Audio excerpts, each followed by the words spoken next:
빌립보서 2장 27에서 30절까지 말씀 앞에 일어나서 함께 저와 함께 교독하겠습니다. 빌립보서 1장 27절 319면 신약에 있습니다. 함께 교독합니다. 제가 먼저 교독하겠습니다. 오직 너희는 그리스도의 복음에 합당하게 생활하라. 이는 내가 너희에게 가보나 떠나 있으나 너희가 한 마음으로 서서 한 뜻으로 복음의 신앙을 위하여 협력하는 것과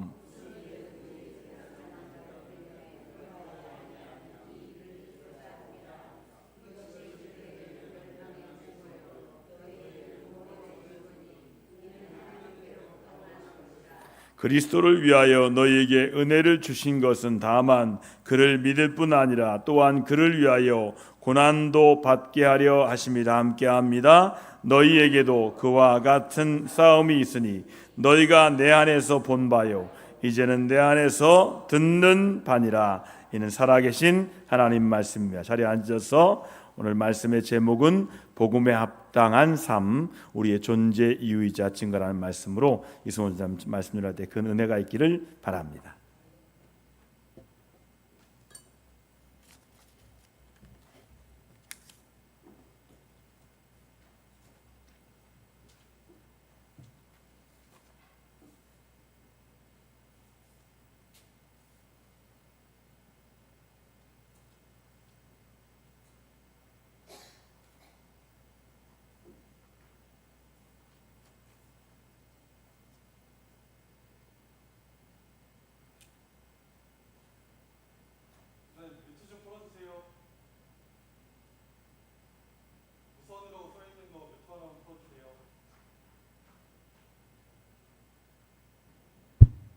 네, 감사합니다.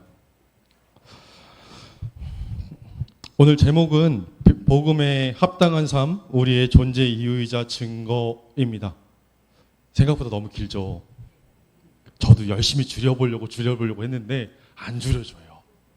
이게 이상하게 너무 열심히 줄이려면 제목과 본문과의 역시 이상하게 틀어지는 경우가 많아서 그냥 포기하고 좀 길게 갔습니다.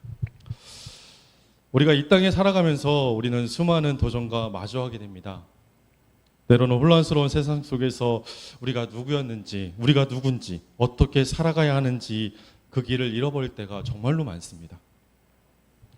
오늘 우리가 함께 나눌 이 빌립보서 1장 27절로 30절 말씀은 바로 이 질문에 대한 사도 바울의 분명하고 강력한 답을 하고 있습니다. 이 말씀은 빌립보 교회 성도들에게 주신 권면이지만 동시에 현재를 살아가고 있는 우리 모두에게 복음 안에서 우리의 정체성을 확인하고 그에 합당한 삶을 살아가야 할 분명한 방향을 제시하고 있습니다. 오늘 말씀을 통해서 우리는 그리스도인으로서의 삶이 얼마나 고귀하고 의미 있는지를 다시 한번 깨닫는 그런 시간이 되시기를 소망합니다. 그렇다면 복음에 합당한 생활이라는 무엇일까요? 사도 바울은 빌립보 교회를 향해 오직 너희는 그리스도의 복음에 합당하게 생활하라고 권면합니다. 이 구절에서 합당하게 생활하라는 원문의 의미는 시민답게 살라라는 뜻입니다. 우리는 이제 새로운 공동체, 곧 하나님의 나라의 시민이 되었으니 그에 걸맞게 살아야 한다는 것입니다. 그렇다면 복음에 합당한 생활이란 어떤 생활을 의미하는 걸까요? 우리는 네 가지 중요한 삶의 원리를 이 말씀 속에서 발견할 수 있습니다. 첫 번째로는 시민답게 사는 믿음의 생활입니다. 우리의 시민권은 하늘에 있습니다. 이 사실을 믿는다면 우리의 삶의 방식은 세상의 방식과는 구별되어야 합니다. 동물은 본능적으로 살고 불신자는 이성으로 살아가고 있습니다. 그러나 우리 믿는 사람들은 믿음으로 살아가고 있습니다. 로마서 1장 17절은 복음에는 하나님의 의가 나타나서 믿음으로 믿음에 이르게 하나니 기록된 바 오직 의인은 믿음으로 말미암아 살리람과 같으니라고 선포합니다. 여기서 말하는 믿음은 막연한 긍정이나 단순히 예수님을 머리로 아는 것이 아니라 우리의 삶을 맡기고 순종하는 것입니다. 예를 들어서 아브라함은 하나님의 명령을 따라 갈 바를 알지 못했지만 믿음으로 본토 친척 아비집을 떠났습니다. 또 노아는 당대 사람들이 비웃었지만 믿음으로 방주를 지었습니다. 이처럼 우리의 믿음은 막연하게 희망이 아니라 살아계신 하나님과 그분의 말씀에 대한 확실한 반응이며 삶의 방향을 결정하는 나치판이 되어주고 있습니다. 우리가 자기 자신과 판단에 갇혀 사는 것이 아니라 오직 하나님을 신뢰함으로 그분께서 인도하시는 그 길을 따라갈 때 우리는 진정으로 복음에 합당한 시민으로서의 삶을 살아갈 수 있는 것입니다. 두 번째로는 소망 중에 사는 생활입니다. 복음에 합당한 생활은 또한 소망 중에 사는 것을 의미하고 있습니다. 소망은 우리가 이 땅에서 겪는 그 어떤 어려움과 고난 속에서도 흔들리지 않는 미래에 대한 확실한 기대를 말합니다. 하나님께서 로마서 8장 32절에서 자기 아들을 아끼지 아니하시고 우리 모든 사람을 위하여 내어주신 이가 어찌 그 아들과 함께 모든 것을 우리에게 은사로 주지 아니하시겠느냐. 아멘. 이렇게 말씀하셨습니다. 예수 그리스도를 우리에게 내어주신 하나님께서 우리의 삶에 필요한 모든 것을 공급해 주시라는 이 믿음이 바로 소망의 근거입니다. 사도 바울은 감옥에 갇혀 목숨이 위태로운 그 절망적인 상황 속에서도 구원의 소망을 잃지 않고 더욱 담대하게 복음을 전했습니다. 그는 고린도후서 4장 16절에서 그러므로 우리가 낙심하지 아니하노니 우리의 혓사람은 낡아지나 우리의 속사람은 날마다 새로워지도다라고 고백하며 내적인 소망을 강조하고 있습니다. 우리가 때로는 육체적인 질병이나 재정적인 어려움, 관계의 갈등과 같은 다양한 형태의 고난을 겪을 때도 그리스도 안에 있는 우리의 소망은 결코 변하지 않습니다. 이 소망은 우리로 하여금 감사함으로 어려움을 이겨내고 하나님의 선한 섭리를 신뢰하며 우리들이 앞으로 나아가게 합니다. 세 번째로는 사랑으로 행하는 생활입니다. 복음은 그 자체로가 사랑입니다. 복음은 그 자체로가 하나님이 우리에게 주신 사랑입니다. 요한복음 3장 16절에 하나님이 세상을 이처럼 사랑하사 독생자를 주셨으니 이는 그를 믿는 자마다 멸망하지 않고 영생을 얻게 하심이라. 아멘. 이렇게 기록되었듯이 사랑은 복음의 본질이자 기초입니다. 그러므로 사랑을 잃은 것은 곧 하나님을 잃은 것입니다.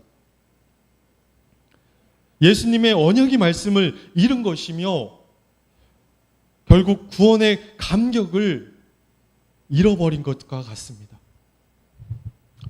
여러분, 사탄이 왜 마귀가 되었습니까? 그는 분명 가장 아름다운 찬양을 하는 천사였습니다. 그러나 그는 하나님을 향한 사랑을 버리고 교만함으로 하나님을 대적하게 되었습니다. 마치 울부짖는 사자처럼 우리의 약점을 찾아서 삼키려 하는 그 마귀는 우리에게서 하나님을 향한 사랑, 이웃을 향한 사랑을 우리에게서 빼앗아 가려고 합니다. 이 사랑은 우리의 모든 행동의 동기가 되는 것입니다. 고린도전서 13장에 기록된 사랑장처럼 사랑이 없으면 우리는 아무것도 아닙니다. 그러므로 무엇을 하든지 사랑으로 행하고 사랑 안에서 공동체를 세우고 사랑 안에서 서로 섬기는 것이 복음에 합당한 생활의 중요한 부분인 것입니다. 네 번째로는 사명으로 행하는 생활입니다. 복음에 합당한 생활은 사명으로 행하는 것입니다. 복음은 우리에게 주님의 증인이 되라는 사명을 부여받습니다. 우리에게 부여합니다. 바울은 비록 감옥에 갇힌 몸이지만 복음을 전하는 사명에 조금도 소홀함이 없었습니다. 오히려 그의 갇힘이 복음 전파의 진전이 되었다고 고백할 정도로 그는 삶의 모든 순간을 선교의 기회로 삼았습니다. 우리는 각자에게 맡겨진 삶의 자리, 가정에서, 일터에서, 학교에서 혹은 지역사회에서 복음을 전하고 증거해야 합니다. 이 사명은 단순히 목회자나 선교자에게만 국한된 일이 아닙니다. 여러분의 삶 자체가 복음의 통로가 되어야 합니다. 여러분들의 말과 행동이 여러분들의 관계 속에서 그리스도의 향기를 드러내는 이것이 바로 복음에 합당한 삶을 통해 사명을 이루어가는 것입니다.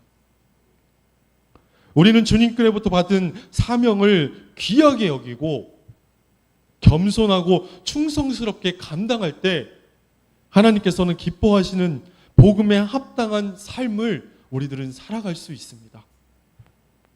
그렇다면 왜 우리는 복음에 합당한 그런 생활을 해야 할까요? 왜 우리는 복음에 합당한 생활을 해야 했을까요? 바울은 우리가 이토록 복음에 합당한 생활을 해야 하는 이유에 대해서 분명하게 말씀하고 있습니다. 분명하게 성경에 밝히고 있어요. 첫 번째로는 복음의 순수성을 지키기 위함입니다. 빌립보서 1장 27절로 28절 말씀에 이는 내가 너희에게 가보나 떠나 있으나 너희가 한 마음으로 서서 한 뜻으로 복음의 신앙을 위하여 협력하는 것과 무슨 일이든지 대적하는 자들 때문에 두려워하지 아니하는 이 일을 듣고자 함이라. 아멘. 이 말씀은 복음을 전파하기 위해 한 마음 한 뜻으로 협력해야 할 뿐만 아니라 더욱 궁극적으로는 복음의 순수성을 지키기 위해 하나 되어야 함을 강조하고 있습니다. 교회의 진정한 생명력은 외형적인 성장이나 숫자의 부흥에 있지 않습니다. 아무리 규모가 크고 외적으로 풍성해 보여도 한번 이단 사상에 물들거나 복음의 진리가 왜곡된다면 교회의 생명력은 치명적인 손상을 입게 됩니다. 초대교회는 율법주의, 영지주의 등 수많은 이단 사상으로부터 끊임없이 도전을 받았습니다.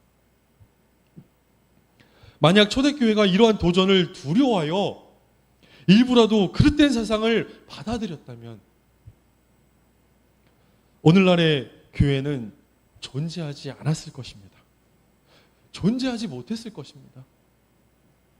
초대교회가 박해 속에서도 복음의 순수성을 지켜냈기에 교회가 오늘날까지 유지되고 발전해 올 수 있었던 것입니다. 오늘날에도 우리는 복음을 흐리게 하거나 왜곡하려는 세상의 사상들과 마주하고 있습니다. 그러므로 우리 모두는 복음의 순수성을 지키기 위해 한마음 한뜻으로 협력해야 합니다. 이는 소수의 신학자들이나 목회자만의 책임이 아닙니다. 양떼가 맹수로부터 자기 자신을 지키기 위해 떼를 지어 뭉치듯이 온 교회 성도들이 하나 되어 복음의 진리 위에 굳건하게 서야 합니다. 우리가 진리 안에서 굳건하게 연합할 때 어떤 이단이나 세상 물결에도 교회는 결코 흔들리지 않습니다. 두 번째로 구원의 확신은 증거가 되기 위함입니다. 바울은 이것이 그들에게는 멸망의 증거요 너희에게는 구원의 증거니 이는 하나님께로부터 난 것이라고 선언하고 있습니다. 성도들이 대적자들을 두려워하지 않고 믿음으로 담대히 서는 행위 자체가 복음을 방해하는 자들에게 멸망의 증거가 되고 고난과 박해를 이겨내는 우리 성도들에게는 구원을 이루는 그 무엇보다도 확실한 증거가 된다는 것입니다. 물론 지금 우리는 누가 구원받는지 알 수 없지만 본문은 우리가 구원받는 자임을 확증하는 하나의 태도를 제시하고 있습니다.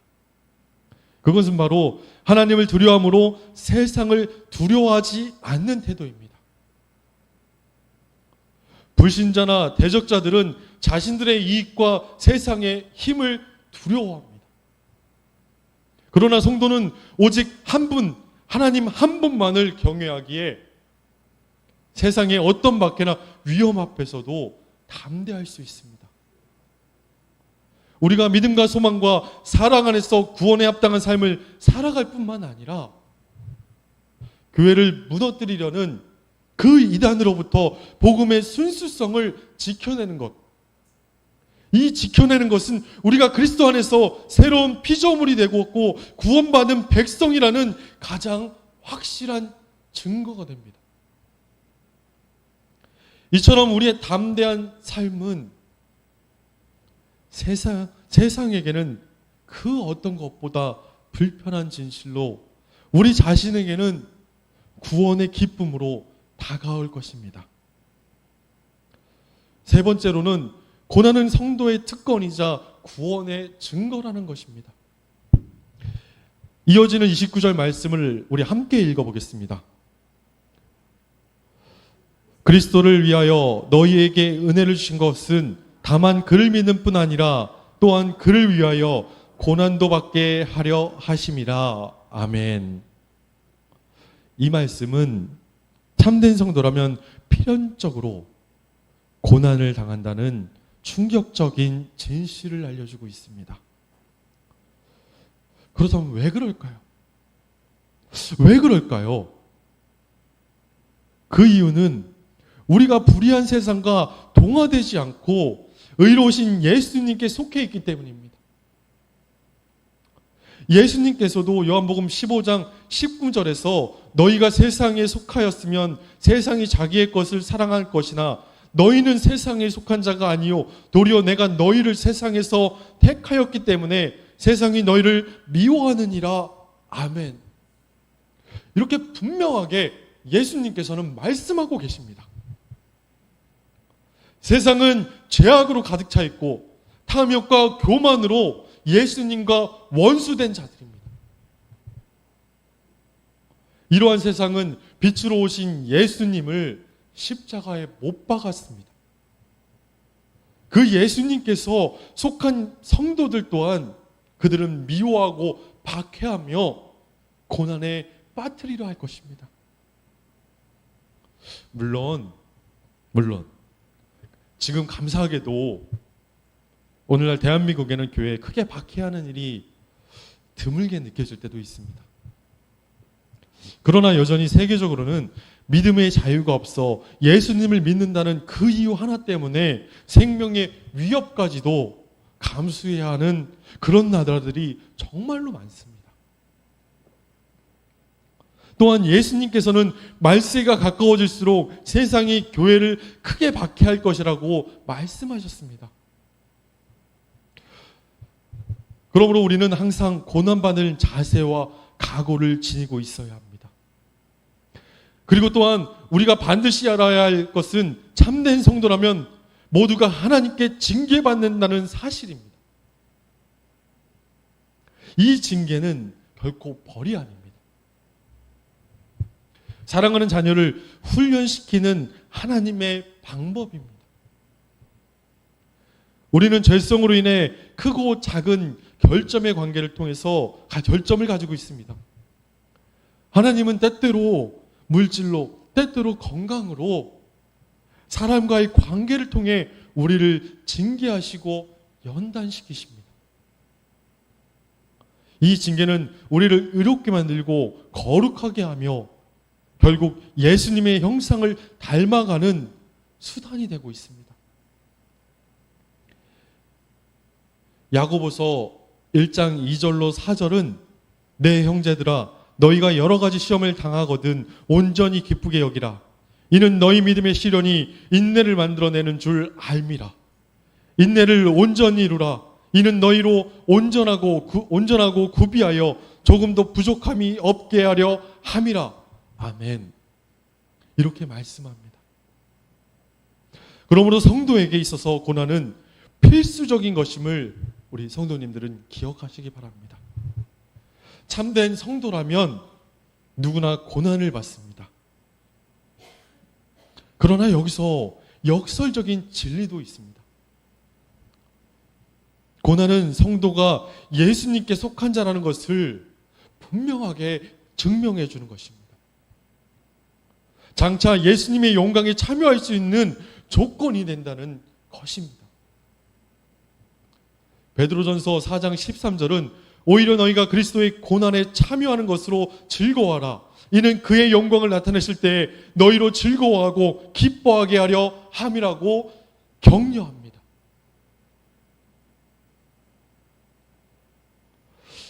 고난을 피하려고 요령을 피우거나 불평하고 원망하는 것이 아니라 고난은 오히려 우리 성도의 특권이라는 사실을 우리는 기억하고 인내로서 극복해야 합니다.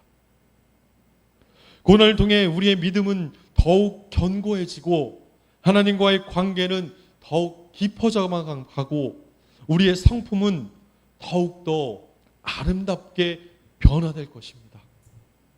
우리 사랑하는 성도 여러분, 오늘 우리는 빌립보서 말씀을 통해 복음에 합당한 삶이 무엇이며 왜 우리가 그렇게 살아야 하는지, 그리고 그 삶에 필연적으로 따르는 고난의 의미를, 그 고난의 의미까지도 함께 살펴보았습니다. 아무리 생각해도 제목이 안 줄어들죠. 그렇죠? 제가 아무리 줄이려도 제목이 안 줄었어요. 그래서 믿음으로 우리가 살아가야 합니다. 또한 소망으로, 사랑으로, 그리고 사명으로 살아가는 삶이 바로 이 복음에 합당한 삶입니다. 이 삶은 우리를 그리스도 안에서 하나 되게 하며 복음의 순수성을 지키게 할 뿐만 아니라 우리가 구원받는 하나님의 자녀임을 세상 앞에서 증명하는 가장 강력한 증거가 되는 것입니다. 우리는 이 세상에서 그리스도를 위해 고난받는 것이 은혜임을 기억해야 합니다. 고난은 우리가 진정 그리스도께 속했음을 보여주는 표식이며 영원한 영광에 참여하기 위한 통로가 됩니다. 그러므로 우리에게 고난이 찾아왔을 때, 고난이 찾아올 때 그것을 불평하거나 피하기보다는 믿음의 진보를 위해 이루는 기회로 삼으시길 바라겠습니다.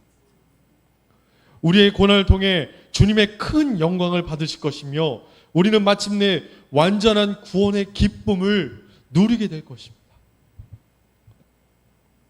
오늘 말씀을 붙들고 우리 모두가 복음에 합당한 삶을 살아감으로써 하나님께 영광 돌리고 마지막 날 주님 앞에서 잘하였도다 착하고 충성된 종아라는 칭찬 듣게 되시기를 주님의 이름으로 간절히 축복합니다.